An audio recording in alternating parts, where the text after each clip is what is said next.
The rancher, Eli Granger, lived in the vast loneliness of the Wyoming plains, where silence was his only companion and the wind carried memories he wished would fade. Years ago, he'd buried his heart with the woman he believed was gone forever, Clara, his wife. The river took her the night their wagon overturned during a storm. He searched for days, weeks even, but all he found was her bonnet tangled in the reeds. The town said she was gone. He had no choice but to believe them. For 7 years, he worked the land with a quiet grief that grew roots. His ranch thrived, his name carried weight, but inside, he was hollow. He spoke little, smiled never, and spent most evenings staring at the fading light beyond the hills, where he had last seen her silhouette vanish.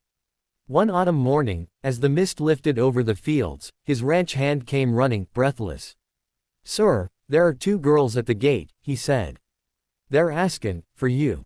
Eli frowned. He rarely got visitors. He wiped his hands, dusted off his coat, and walked toward the fence. 2 small figures stood there, twins, no more than 6 or 7, with hair the color of burnt wheat and eyes that mirrored the deep blue he saw in his dreams. "Are you Mr. Eli Granger?" one asked softly. "I am," he replied cautiously. The other took a step forward, clutching a small satchel. "Our mama said you're our daddy." The world stopped. Eli stared at them, his throat tightening as if the air had turned to stone. "What did you just say?" he asked, voice trembling. The older twin opened the satchel and pulled out a locket. Inside was a faded picture, Clara's face, smiling, her arm around him. The very same locket he had given her on their wedding day. Eli staggered back, gripping the fence. His heart pounded as if trying to escape his chest. "Where's your mama?" he whispered. "She's restin' in the wagon," the younger girl said, pointing toward a wooden cart by the road. "She's sick. Said she needed to see you before it's too late." Eli ran. He didn't care about the mud, the pain in his chest, or the years that had hardened him. When he reached the wagon, he froze. There she was, pale, fragile, her hair streaked with silver, but undeniably her. Clara, the woman he thought he'd buried in his grief. Her eyes fluttered open at the sound of his boots. For a moment, disbelief filled them. Then tears. "Eli," she whispered. He knelt beside her, his hands trembling as they brushed her face. "You're alive," he said, barely breathing the words. "The river took me downstream," she said weakly. "A trader found me, near dead. I couldn't remember much at first. When I did, I tried to come home, but by then the trail was gone. I thought you moved on." He shook his head, voice breaking. "Never. I never stopped waiting, Clara." She smiled faintly. "These are our girls, Eli. Lily and Rose. I wanted them to know their father." Eli turned toward the twins who stood near the wagon's edge, clutching each other. He opened his arms, and they ran into them without hesitation.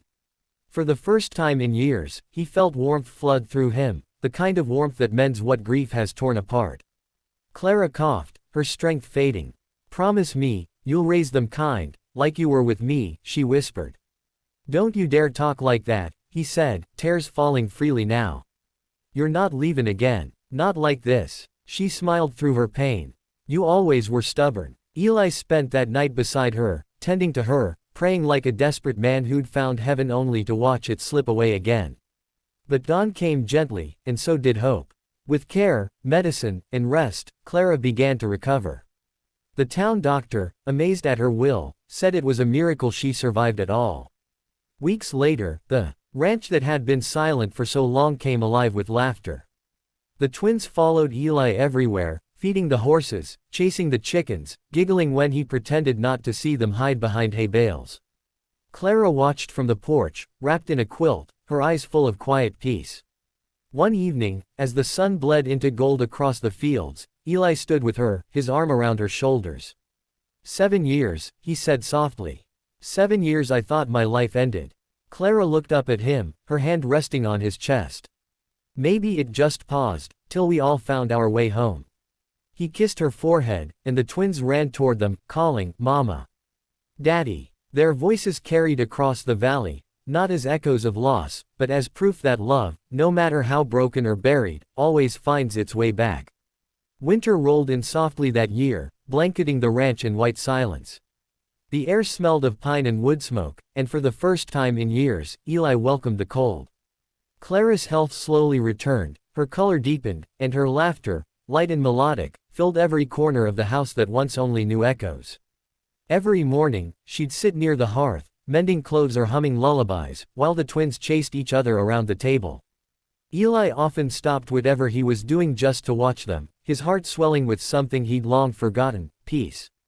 Sometimes, late at night, when the world was still, Clara would stir awake beside him.